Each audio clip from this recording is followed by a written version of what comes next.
이스라엘 3대 절기는 유월절, 맥주절, 수장절입니다. 그런데 이 절기가 되면 이스라엘 백성들은 반드시 하나님의 언약궤가 있는 성소에 와서 제사를 드려야 합니다. 비록 그들이 거주하는 곳은 달라도 한 곳에서 제사함으로 하나의 신앙 공동체를 이루며 살게 하기 위함이었던 겁니다. 하나님은 그렇게 이스라엘 백성들이 하나님 중심, 말씀 중심, 예배 중심의 삶을 살게 하셨던 겁니다. 그렇다면 이스라엘 백성들이 하나님 앞에 예배 드리는 동기가 무엇입니까? 바로 감사와 찬양입니다. 하나님의 창조와 구원하심에 대해서 감사하고 생명과 주수를 허락해 주심에 감사하는 겁니다. 유월절은 우리가 아는 것처럼 이스라엘 백성들이 애굽에서 건짐을 받은 날이죠. 생명을 구원받은 날입니다. 그리고 유월절 다음 날부터 무교절이 시작이 되는데 무교절 기간에 있는 초실절은 가나안 땅에서 농사를 짓고 첫 열매를 추수하는 날입니다. 또 맥추절은 밀추수와 관계가 있고 수장절은 추수를 다 끝내고 드리는 기쁨의 절기입니다. 이런 절기들을 통해 깨닫게 되는 것이 무엇입니까? 모든 생명이 하나님께 있다는 거죠. 사실 우리의 생명을 창조하신 분이 하나님이시고 우리가 먹을 모든 양식을 허락해 주신 분도 하나님이십니다. 우리가 땀 흘리고 수고하며 살지만 실제로 하나님의 은혜로 산다는 것을 일깨워 주시는 거죠. 그래서 우리는 예배함으로 생명을 주신 하나님께 감사하고 또 하나님으로 인해서 살게 됨을 찬송하게 되는 겁니다. 추수감사는 우리가 아는 것처럼 미국으로 건너간 청교도로부터 시작이 되었습니다. 당시 영국 청교도들이 국교회로 불린 성공의 핍박을 피해 하나님을 더 잘 섬기고자 하는 갈망으로 미국으로 건너가게 된 거죠. 그렇게 건너간 사람이 102명입니다. 그런데 그들이 미국에 도착했을 때에는 겨울이었습니다. 한겨울에 집도 짓지 못하고 양식도 없어서 44명이 죽게 되고 60명도 안 되는 사람들만 간신히 살아남게 됩니다. 봄이 되어서도 양식이 없어 죽을 지경이었는데 본토 원주민들이 그들을 불쌍히 여겨서 옥수수 알갱이를 줘서 옥수수 농사를 짓고 살게 됩니다. 그리고 첫 수확을 얻게 되자 그들이 추수의 기쁨과 감사로 하나님께 예배함으로 추수감사가 시작이 되었던 겁니다. 먹을 양식이 넘치고 남아 돌아서 추수감사를 드린 게 아닙니다. 생명을 지켜주시고 양식을 주신 하나님께 너무 감사해서 하나님 앞에 감사의 예배를 드린 겁니다. 우리가 조금 부족해도 인생의 주권이 하나님께 있다고 믿는 그 믿음이 있으니까 그들이 감사하며 하나님 앞에 예배를 드렸던 겁니다. 여러분 생각해 보세요. 똑똑한 사람이 삶을 누리는 게 아닙니다. 삶은요, 하나님의 은혜로 누리게 되는 겁니다. 하나님은 우리가 그것을 깨닫길 원하세요. 똑똑한 사람이 하나님 앞에 쓰임받는 것이 아니라 하나님의 은혜를 아는 사람이 쓰임을 받게 됩니다. 여러분 이것을 아는 것이 지혜입니다. 은혜를 아는 것과 모르는 것이 결국에는 영생이냐 심판이냐를 구분하게 됩니다. 그리스도인들은 은혜를 아는 사람입니다.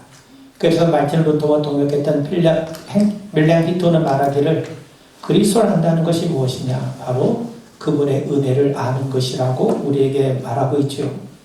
우리가 하나님을 찬양하고 감사해야 하는 이유는 하나님의 은혜에 대한 기억 때문에 가능합니다. 하나님은 언제나 변함없는 한결같은 사랑으로 우리와 함께 하십니다. 반면 우리 인간들은 감정이나 기분에 따라 살 때가 얼마나 많이 있습니까? 그런데 신앙생활은요, 우리가 또 하나님 앞에 드리는 예배는 우리의 감정에 따라, 우리 기분에 따라 하는 게 아닙니다. 우리가 기분으로 신앙생활하면 우리는 반드시 실족하게 마련입니다. 여러분, 마귀는요, 우리의 기분, 우리의 감정을 상하게 하는데 선수입니다. 하루에도 기분은 수십 번씩 바뀌지 않습니까? 그래서 우리가 예배할 때마다, 찬송할 때마다 우리의 마음을 내려놔야 됩니다. 우리가 마음이 즐거울 때도 있지만 힘들고 짜증나고 어려울 때가 얼마나 많이 있습니까? 이런 인간의 연약함을 아시기 때문에 예수님은 우리에게 영으로 하나님 앞에 예배할 것을 말씀하신 겁니다. 그러니까 예수님께 마음을 내려놓으라는 거죠. 우리가 상처가 있고 눈물이 있고 아픔이 있지만 영으로 하나님 앞에 예배할 때 성령께서 우리의 마음에 기름을 부으시고 그럴 때 하나님의 은혜와 하나님의 능력으로 회복되는 역사가 일어나게 되는 겁니다. 여러분, 사람의 마음은 병닭같이 하루에 수시로 바뀌게 됩니다. 반면 하나님은 변함이 없으십니다. 여러분, 이스라엘 백성들이 광야를 걸을 때 매일 아침마다 하나님이 그들에게 만나를 주지 않으셨습니까? 이스라엘 백성들은 조금만 어려우면 하나님을 원망하고 불평했음에도 불구하고, 그럼에도 하나님은 그들이 원망하고 불평할 때에도 변함없이 만나를 허락해 주셨습니다. 그들이 시내산 아래서 금송아지를 만들고 우상 숭배할 때에도 하나님의 만나는 그치지 않았던 겁니다. 예수는 우리에게 뭐라고 말씀합니까? 일용할 양식을 하나님 앞에 구하라는 거예요. 일용할 양식이라는 게 뭡니까? 우리의 삶에 필요한 하나님의 은혜인 거죠. 그것이 있어야 우리가 사는 것 아니겠습니까? 그래서 하나님은 이스라엘 백성들의 상태와 관계없이 날마다 하나님의 만나를 우리에게 허락해 주신 겁니다. 여러분, 우리가 어렸을 때 우리가 부모에게 좀 잘못해도, 학교 성적이 좀 부실해도 엄마가 한결같이 해주신 것이 있죠. 자식을 위해서 도시락을 싸주는 일은 한결같이 해주지 않았습니까? 자녀가 좀 실수하고 장난을 쳤다고, 또 부모의 마음을 좀 속썩였다고 도시락 싸주는 것을 하지 않았습니까? 그렇지 않죠. 우리 하나님이 그러하신 분입니다. 우리가 시편 23편을 읽었는데 우리에게 너무나도 잘 알려진 시죠. 조엘 리키라는 사람의 말하기를 이사야 53장이 예언서의 보석이라면, 누가복음 15장에 나오는 비유의 말씀이 비유의 보석이라 한다면 시편 23편은 시가서의 보석이라고 얘기했습니다. 이 시편은 정말 보석 같은 시죠. 모든 그리스도인들이 잘 알고 있고 믿지 않는 사람들조차 암송하고 있는 시 아닙니까? 그런데 이 시편은 다윗의 이야기를, 다윗의 고백을 우리에게 들려주고 있는 것 같지만 그 배후에 누가 계십니까? 하나님이 계시다는 겁니다. 여러분, 시편 23편은 여호와로 시작해서 여호와로 끝맺어요. 1절에서 여호와는 나의 목자시니 이렇게 시작하다가 6절에 보면 내가 여호와의 집에 영원히 살리로다 이렇게 끝납니다. 시편 23편은 다윗의 인생이 담겨져 있어요. 그런데 이 시 전체를 감싸고 계신 분이 하나님이세요. 하나님께서 다윗의 인생을 감싸고 계시다는 것 아니겠습니까? 다윗의 인생 처음이 하나님으로 시작해서 다윗의 인생 마지막 끝이 하나님으로 끝난다는 것 아니겠습니까? 다윗은 하나님의 인도와 보호하심 안에 살았습니다. 그렇기 때문에 하나님으로 인해서 부족함 대신에 필요한 양식이 있었고 두려움 대신에 평안한 쉼이 있었다는 겁니다. 다윗은 그것을 우리에게 고백하고 있는 거죠. 여러분, 여호와는 나의 목자시니 내게 부족함이 없으리로다. 부족함이 없으리로다. 여러분, 이러한 다윗의 고백의 전제가 무엇입니까? 왜 내게 부족함이 없습니까? 하나님이 목자가 되시기 때문이죠. 또 4절에 보시면 내가 사망의 음침한 골짜기로 다닐지라도 해를 두려워하지 않을 것은 주께서 나와 함께 하시니라. 내가 사망의 음침한 골짜기를 걷더라도 하나님이 함께 하실 것을 굳게 신뢰하고 있습니다. 다윗은 인생이 크고 작은 어려움 속에서도 우리의 인생을 주관하신 분이 하나님이시고 그분이 우리의 삶을 인도하심을 굳게 신뢰하고 있는 겁니다. 마찬가지입니다. 우리 인생에 좋은 일도 있고 슬픔도 있지 않습니까? 영광스러운 일도 있고 부끄러운 일도 있게 마련입니다. 기쁘고 감사한 일이 있는 반면 또 기쁜 고뇌와 탄식이 있을 수도 있지 않겠습니까? 그런데 그리스도인들은 이 모든 삶을 하나님께서 보호하시고 인도하신다고 굳게 믿으셔야 됩니다. 여러분, 1절을 보시면 여호와는 나의 목자시니 내게 부족함이 없으리로다. 부족함이 없다는 말은요, 절대로 부족하지 않다, 전혀 부족하지 않다는 고백이죠. 이 표현을 뒤집어 보면 아주 넉넉하고 풍족하다는 거죠. 그래서 부족함과는 거리가 멀다는 것 아니겠습니까? 한마디로 완전히 나는 만족한다는 겁니다. 다윗은 더 이상 영혼의 갈증이 없는 상태, 완전한 만족 상태에 있다고 표현하고 있어요. 어떻게 이것이 가능합니까? 여호와 로이, 즉 하나님께서 나의 목자가 되시기 때문인 거죠. 나는 양이고 하나님은 나를 인도하시는 목자다. 양과 목자라고 하는 이 관계성에 대한 믿음이 지금의 완전한 만족을 누리는 비결이요 근거가 되고 있다는 겁니다. 여러분, 이것은 다윗만의 고백이 아니라 일찍의 하박국 선지자도 이와 비슷한 고백을 하죠. 비록 무화과 나무가 무성치 못하며 포도나무에 열매가 없어도 나는 여호와로 말미암아 즐거워하며 나의 구원의 하나님으로 말미암아 기뻐하리로다. 상황이 좋지 않아도 만족할 수 있는 이유가 있다는 거죠. 그거는 하나님께서 내게 어떤 존재가 되시느냐에 따라 달라진다는 겁니다. 상황이나 환경을 보면 내가 만족할 수 있는 형편이 아닙니다. 그런데 하나님께서 나를 구원하신 목자가 되시기 때문에 나는 만족하고 기뻐할 수 있다는 겁니다. 여러분, 다윗의 외적인 삶을 보면 정말로 그의 모든 삶에 걸쳐서 부족하지 않았다고 고백할 수는 없습니다. 다윗은 성소에서 떡을 취할 수밖에 없을 정도로 배고팠던 적이 있었어요. 사울로부터 수많은 죽음의 위협을 받기도 했습니다. 사랑하는 친구 요나단의 죽음 앞에 슬퍼했던 때도 있습니다. 또 용병 생활할 때는요, 근거지가 약탈당해서 울지 못할 만큼 힘이 빠질 때까지 울었던 때도 있었습니다. 아들 압살롬의 반역할 때에는 눈물을 흘리면서 피난을 떠나야 했던 적도 있었어요. 다윗의 생애도 외적인 모습만 보면 야곱이 고백했던 것처럼 험악한 인생길과 같았던 겁니다. 다윗은 그것을 사망의 음침한 골짜기로 표현하죠. 다윗도 사망의 음침한 골짜기를 지날 때가 많았다는 겁니다. 여러분, 사망의 음침한 골짜기는요, 원문 그대로 해석하면 죽음의 그림자, 죽음의 그늘이라는 뜻입니다. 다윗은 자신의 인생 가운데 어두운 그림자, 죽음의 그림자가 있었다고 고백합니다. 여러분, 그렇다면 우리는 어떻습니까? 우리는 인생에 부족함이 없다고 생각합니까? 그렇지 않을 겁니다. 나는 주님 한 분만으로 만족해, 이렇게 우리가 찬양을 불러도 매 순간 만족하기란 쉽지 않을 겁니다. 그래서 인생이 순례의 길이라고 한 것 아니겠습니까? 그렇다면 우리는 어떤 그림자를 가지고 살아가고 있습니까? 어떤 상처가 있고 어떤 쓴뿌리를 갖고 있습니까? 다윗처럼 지독한 어둠의 그림자, 죽음의 그림자를 가지고 사는 분이 계십니까?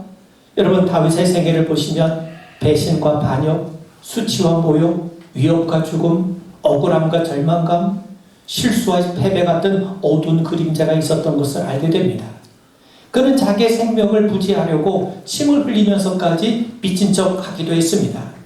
그럼에도 다윗은 그런 숱한 아픔과 고난의 현실이었음에도 불구하고 자신은 자기의 삶이 하나님 안에서 만족스러웠다고 고백합니다.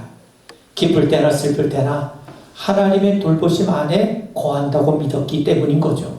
자, 여러분, 모든 일이 자기 마음에 들어서 기쁘고 감사한 게 아닙니다.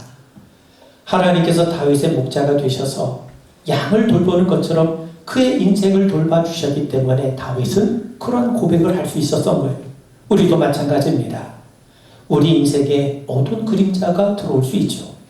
그럼에도 우리 믿음의 성도들은요, 모든 삶의 배후에 하나님의 주권이 계시고 하나님이 우리를 보호하시고 인도하신다는 그 믿음으로 인해서, 하나님과 우리의 관계성 때문에 그 믿음으로 인해서 우리는 만족하고 기뻐할 수 있는 겁니다. 아멘. 여러분, 2절을 보시면 그가 나를 푸른 풀밭에 누이시며 쉴만한 물가로 인도하신도다. 우리가 매 순간 푸른 풀밭 쉴만한 물가에서 살면 얼마나 좋겠습니까? 그렇다면 우리의 인생이 계속해서 평화롭고 행복하고 즐거우면 얼마나 좋겠습니까? 근데 솔직히 우리 인생이 그렇지 않습니다. 인생이란 광야 같은 거죠. 메마른 모래바람을 만날 때가 있죠. 물이 없어서 갈증을 느낄 때가 왜 없겠습니까? 뜨거운 햇살 아래 헤매일 때도 있고 새벽에 주에 벌벌 뗄 때가 있게 마련입니다. 사람들은 매일 쉬기만 해서는 살아갈 수가 없어요.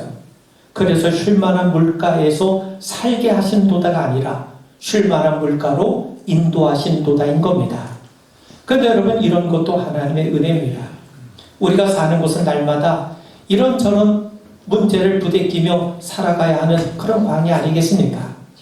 그런데 거기서 결핍을 느낄 때마다 하나님이 우리를 푸른 풀밭으로 인도하세요. 힘들고 지쳐 쉼이 필요할 때마다 쉴만한 물가로 인도해 주십니다. 이러면 이것이야말로 때에 맞게 베푸시는 하나님의 기가 막힌 은혜 아니겠습니까? 그래서 성도는 어떤 경우에서든지 하나님 앞에 감사할 수밖에 없는 겁니다. 하나님께서 때에 맞게 기가 막히게 필요한 은혜로 여러분들의 인생과 함께 하시고 여러분들의 삶에 은혜를 공급해 주시길 주의 이름으로 축원을 드립니다. 아멘. 여러분, 하나님께서 다윗의 삶을 그렇게 드라마틱하게 이끌어 가신 이유가 어디에 있습니까? 그것은 다윗으로 하여금 하나님을 더욱더 깊이 사랑하고 하나님이 기뻐하시고 원하시는 사람, 하나님을 더욱더 신뢰하는 사람으로 세워 가시기 위함이었던 겁니다. 그것을 4절에서 정확히 설명하고 있는데, 4절에 보시면 내가 사망의 음침한 골짜기로 다닐지라도 해를 두려워하지 않을 것은 주께서 나와 함께 하시니라. 주의 지팡이와 막대기가 나를 안위하시나이다. 여기에 여러분 지팡이와 막대기가 있어요. 나를 안위하신다는 말이 나옵니다. 여러분, 이 말의 구절의 의미를 우리가 좀 정확히 이해할 필요가 있어요. 여러분, 지팡이와 막대기는 양들을 바른 길로 인도할 뿐만 아니라 맹수로부터 양들을 보호하는 데, 지키는 데 사용이 됩니다. 목자는 양들을 위협하는 맹수가 나타날 때마다 지팡이와 막대기를 사용해서 그 맹수들을 쫓아내요. 그러니까 하나님께서 악한 원수들이 우리를 달려들 때마다 강한 지팡이와 막대기를 사용하셔서 우리를 보호하신다는 뜻입니다. 또 한편으로 양들은요, 양들을 바른 길로 인도하기 위해서 목자는 지팡이와 막대기를 사용할 때도 있어요. 양들이 길을 벗어날 때가 있지 않습니까? 잘못된 길로 가려고 하지 않습니까? 그럴 때는요, 지팡이와 막대기로 양들을 툭툭 쳐요. 양들을 치면서 너 글로 가는 거 아니야? 글로 가면 위험해. 일로 가야 돼. 그러면서 바른 길로 인도한다는 거예요. 그런데 여러분, 이것은요, 안위하시나이다 라는 말의 뜻을 확인하면 더 정확해져요. 여러분, 안위하신다, 예나 하모니라고 한 말인데, 이 안위하신다의 그 원어의 원형은 나함이란 말입니다. 히브리어 나함이 곧 안위하신다는 말인데, 그 나함이란 말에는요, 두 가지 의미가 있어요. 첫 번째는 위로한다, 안심시킨다는 말이 있습니다. 그러니까 맹수들이 양들을 위협할 때 목자는 지팡이와 막대기로 이 맹수들을 내쫓음으로써 양들을 위로하고 양들을 안심을 시킵니다. 그리고 이 안위하신다는 말, 나함이란 말의 이 두 번째 의미는 뭐냐? 후회한다, 회개한다는 의미를 가지고 있어요. 그러니까 양들이 잘못된 길로 갈 때 이 목자는 지팡이와 막대기로 양들을 툭툭 쳐요. 양들을 툭툭 침으로써 양들이 잘못된 길로 가는 길을 후회하게 하고 잘못된 길로 걷는 것을 회개하게 함으로써 바른 길로 인도한다는 겁니다. 여러분, 이사야 53장 6절에 보면 우리는 다 양 같아서 그릇 행하여 각기 제 길로 갔거늘 여호와께서 우리 모두의 죄악을 그에게 담당시키셨도다. 우리는 양과 같아서 그릇 행할 때가 얼마나 많습니까? 그런데 하나님께서는 자기 백성이 사망과 죄악의 길에 빠져서 죄를 사랑하는 것을, 하나님에게서 멀어지는 것을 그대로 내버려 두지 않으세요. 그런 경우에 하나님은 지팡이와 막대기로 다스리셔서 우리를 후회하게 하시고 회개하게 하십니다. 마음을 돌이켜서 다시금 하나님께로 다가오게 하시고 하나님을 의지하게 하시고 하나님을 사랑하는 자녀로 만들어 가세요. 이것이 하나님의 은혜요, 하나님의 사랑입니다. 그러므로 우리 믿음의 성도들은 하나님의 은혜와 사랑을 기억해야 마땅합니다. 여러분, 5절에 보시면 주께서 내 원수의 목전에서 내게 상을 차려주시고 기름을 내 머리에 부으셨으니 내 잔이 넘치나이다. 여러분, 양이 기름 부음을 받으려면 조용히 고개를 숙인 채 모든 것을 목자에게 맡겨야죠. 그렇게 목자에게 맡기면 어떻게 됩니까? 우리가 겸손히 주님 앞에 머리 숙이면 하나님께서 어떻게 우리를 인도해 나가십니까? 베드로 사도는 말씀하기를 베드로전서 5장 6절에 보면 하나님의 능하신 손 안에서 겸손하라. 때가 되면 너희를 높이시리라. 여러분, 성도는 겸손히 하나님 말씀과 그 인도하심을 따르면 돼요. 무엇이든지 주님을 의지하면 됩니다.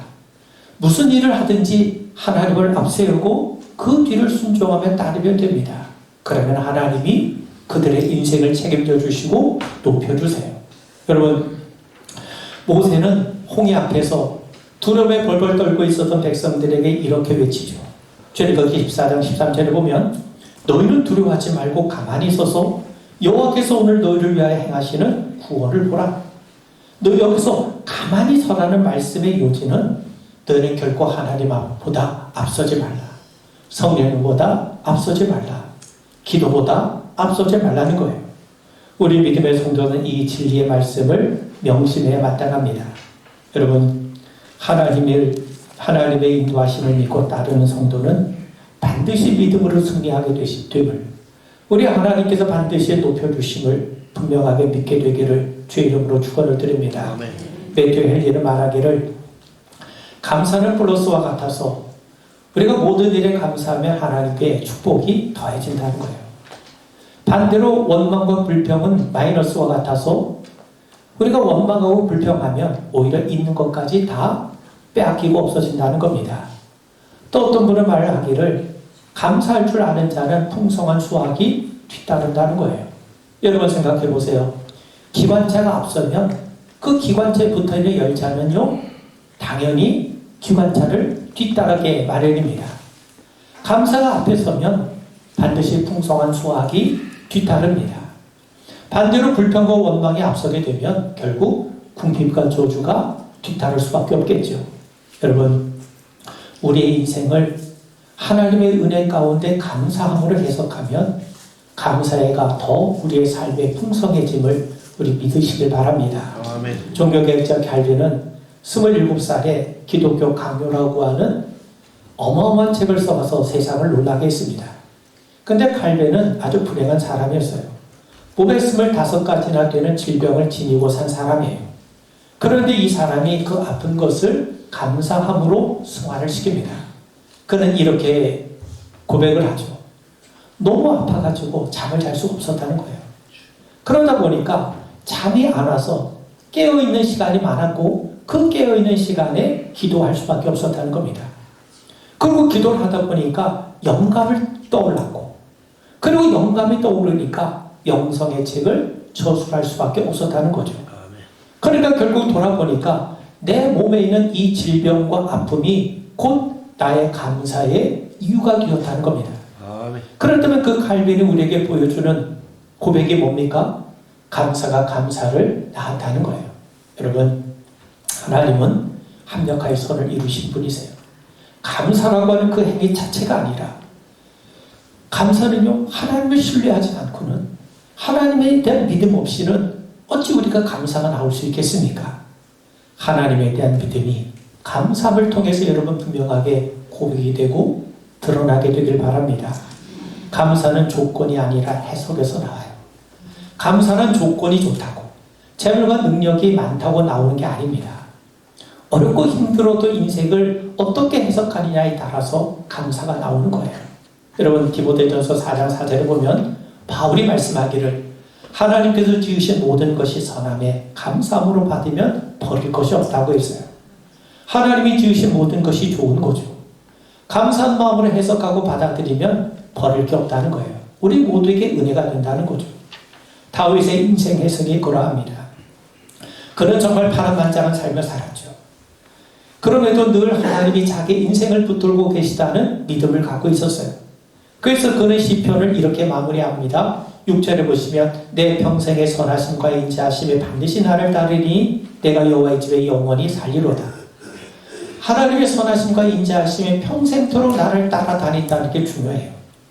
그러니까 우리가 믿음을 잃어버리지 않으면 얼마든지 주님 안에서 선하심과 인자하심을 누리게 된다는 거죠.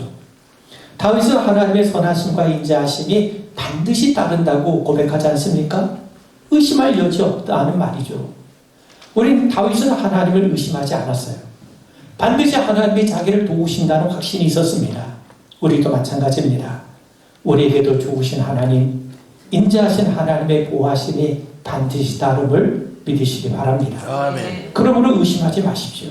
확신하시고 감사하며 기도하며 살아가면 됩니다. 어떤 권사님이 이렇게 관증한 걸 봤어요. 행복한 가족을 꿈꾸고 결혼하신 분인데 막상 결혼하고 나서는 꿈이 현실과 점점 멀어지더라는 겁니다. 남편은 신앙이 없는 데다 사업도 어려워지면서 술을 먹기 시작했고 결국 알코올 중독자가 됐습니다. 거의 매일 술을 마시고 주정을 부려요. 한 번은 취한 남편은 술주정을 부리다가 집안 곳곳에 토를 해놓고 쓰러져 잠에 들더라는 겁니다. 역한 토사물을 닦아내던 이 권사님의 마음은 비참해졌어요. 내가 이렇게 살려고 결혼을 했나? 이건 내가 꿈꾸던 가정이 아니잖아. 내가 언제까지 이런 뒤짝거리를 하며 살아야 되는 거지? 한번 터지기 시작한 이 절망과 분영은 멈출 줄 몰랐던 겁니다. 그런데도 악을 쓰다가 제풀에 쓰러져 잠든 남편의 얼굴은 굉장히 평화로워 보이더라는 겁니다. 내 인생을 이렇게 다 망쳐놓고 어떻게 저렇게 평온하게 잘 수 있을까? 권사님은 마치 남편의 얼굴을 악마의 얼굴을 보는 것 같아서 치가 떨렸다는 겁니다. 그는 가만히 있을 수가 없었어요. 지금 당장 남편을 죽이고 싶은 충동이 일어나는데 그 격정을 그대로 뒀다간 무슨 일을 저지르게 될지 몰랐던 거죠. 그래서 눈을 감고 모든 원망을 하나님께 쏟아붓기 시작했습니다. 하나님, 제게 어찌 이러실 수 있습니까? 왜 이런 남편을 만나게 하셨습니까? 차라리 저 인간 데려가 주세요. 차라리 없어져 버렸으면 좋겠네요. 그렇지 않으시겠다면 차라리 저를 데려가 주세요. 권사님의 원망은 끝없이 쏟아져 나오기 시작했던 거예요. 그런데 그 순간 권사님의 마음속에 성경 말씀이 떠올랐어요. 하나님께서 그 마음을 감화감동시키셔서 말씀을 들려주신 거죠. 그 말씀이 빌립보서 4장 6절입니다. 아무것도 염려하지 말고 다만 모든 일에 기도와 간구로 너희 구할 것을 감사함으로 하나님께 아뢰라. 그 말씀이 그 권사님의 격동을 잔잔하게 만들기 시작했습니다. 감사하라고요? 염려하지 말라고요? 어떻게 할 수 있겠습니까? 뭘 내가 감사해야 됩니까? 그런 다음에 남편의 얼굴을 다시 보는데 악마같이 보이던 남편의 얼굴이 웬일인지 불쌍하게 보이기 시작하더라는 겁니다. 그러면서 하나님께서 그의 마음을 어루만져 주셨어요. 그래요, 하나님 감사합니다. 저렇게 폼하시고도 길바닥에 쓰러지지 않고 제 집을 찾아오게 해주셔서 감사합니다. 그래도 살겠다고 내일 또 일어나겠다고 저렇게 깊이 잠들 수 있게 해주심도 감사드립니다. 그렇게 한번 감사의 말이 나오기 시작하자 이내 감사할 내용이 줄줄이 터져 나오기 시작하더라는 겁니다. 하나님 감사합니다. 지지리도 못난 남편이지만 그래도 없는 것보다 있는 것이 얼마나 감사한지요. 비록 매일 술은 먹지만 그래도 큰 병 걸리지 않게 해주심에 감사드립니다. 또 제가 이런 상황 속에서도 기도할 수 있도록 말씀을 주셔서 감사드립니다. 또 그 말씀과 그 은혜 덕분에 남편을 포기하지 않고 언젠간 믿겠지, 언젠간 제대로 돌아올 거야, 이런 소망을 갖게 해주셔서 감사합니다. 이런 기도가 나오기 시작하더라는 거죠. 그렇게 감사의 고백을 하다 보니 권사님의 얼굴이 어느새 밝아지기 시작했습니다. 그래서 권사님이 어둠 속에서 그저 환하게 웃고 있는데 잠들었던 남편이 갑자기 눈을 뜨고는 권사님의 얼굴을 쳐다보고 있더라는 겁니다. 그리고 이제 갓 술에 깬 남편이 그 권사님을 올라다 보면서 이렇게 말을 하더라는 겁니다. 뭐가 그렇게 좋아서 웃고 있어? 알코올 중독자 남편을 둔 게 그렇게 좋아? 그러고는 평생 한 번도 해보지 않았던 말을 하더라는 겁니다. 그래서 그의 입에서 여보 미안해. 나 이제부터 술 안 먹을게. 당신과 함께 믿음 생활 열심히 하고 교회도 다닐게. 나도 더 이상 이런 식으로 살고 싶지 않아. 당신이 내게 용기를 주네. 고마워 하더라는 겁니다. 아멘. 그 가정에 기적이 일어난 거죠. 그렇게 남편은 변했다는 거예요. 술을 끊고 교회를 다니면서 성실한 남편으로 자상한 가장으로 돌아오게 되었다는 겁니다. 아멘. 여러분, 감사하는 말에 기적이 있어요. 하나님 우리가 감사함으로 살기를 원하세요. 여러분, 감사는요 조건이 좋아서 감사하는 게 아닙니다. 감사는요 하나님이 내 삶을 주관하심에 대한 믿음에서 나오는 거예요. 합력하여서 이루신 하나님, 내가 지금 곤고한 가운데 있다 할지라도 이 곤고함을 통해서 하나님이 역사하실 것을 기대하고 소망하는 믿음이 있기에 그 믿음으로 우리는 감사의 고백을 하게 되는 겁니다. 여러분, 재난이나 위기, 어려움보다 하나님의 능력과 은혜를 더 많이 말을 하십시오. 위기 속에서도 함께 하시는 하나님을 믿으세요. 문제가 많을수록 기도 제목은 넘쳐나게 마련해요. 기도 제목이 많을수록 응답은 풍성해집니다. 응답이 풍성해질수록 기적 같은 간증이 넘쳐날 겁니다. 그러므로 문제 많은 인생이라고, 문제 많은 가정이라고 슬퍼하지 마시고, 문제를 통해 하나님의 역사하시면 풍성한 열매, 수많은 간증이 여러분들의 삶을 통해 분명하게 증거될 줄 믿습니다. 아멘. 우리 모두 하나님의 품 안에서, 하나님 안에 있음을 기억하시고, 여러분의 인생의 든든한 후원자가, 여러분 인생의 배경이 하나님이심을 결코 잊지 않게 되기를 주님의 이름으로 축원을 드립니다. 기도하겠습니다. 하나님 앞에 감사함으로 나아가는 우리 모든 성도 되게 하옵소서. 하나님이 우리와 함께 하시고, 우리 가운데 임재하시고, 우리와 동행하시고, 모든 걸 합력하여 서로를 이루어 주심을 굳건하게 믿는 우리 믿음의 자녀들 되게 하옵소서. 예수님의 이름 받들어 간절히 기도하옵나이다. 아멘.